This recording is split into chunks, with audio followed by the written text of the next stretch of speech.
শরীর গরম করার জন্য আজ আর ওষুধ না, একটা ডিমই যথেষ্ট। নমস্কার গাইস, আমি বিজু, ওয়েলকাম ব্যাক। বর্ষাকালে বৃষ্টিতে ভিজে ভিজে শরীর ঠান্ডা হয়ে গেলে এই অমলেটটা বানিয়ে খাও। রাস্তায় 100 টাকা আমলেটও এর কাছে ফেল মারে যাবে। মাত্র 5 মিনিট বানিয়ে 20 টাকার ডিমে 200 টাকার স্বাদ।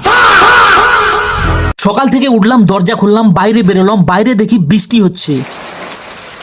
5 মিনিট ধরে ভিজলাম, শরীর ঠান্ডা হলো, ঘর ঢুকলাম, মাথাটা ভালো করে মুছে দরজা বন্ধ করলাম, আবার শুয়ে গেলাম। একটু দাঁড়াও 30 সেকেন্ড। আমার মতো যারা বৃষ্টি ভিজার শখ রাখো তাদের জন্য আজকের ওষুধ। শুধু ভিজলে তো হবে না, শরীর ঠান্ডা লেগে গেলে কি করবে? এই যে নিয়েছি আমি 2 পিস আন্ডা, আজ পালাবে পুরো শরীরের ঠান্ডা। এক হাতে ডিম ফাটানোর কনফিডেন্স যে আমার এতটাই হারিয়ে যাবে, তাহলে আমি আগে জানলে এটা স্ট্যান্ডে সেট করে আমি ডিমটা ফাটাতাম।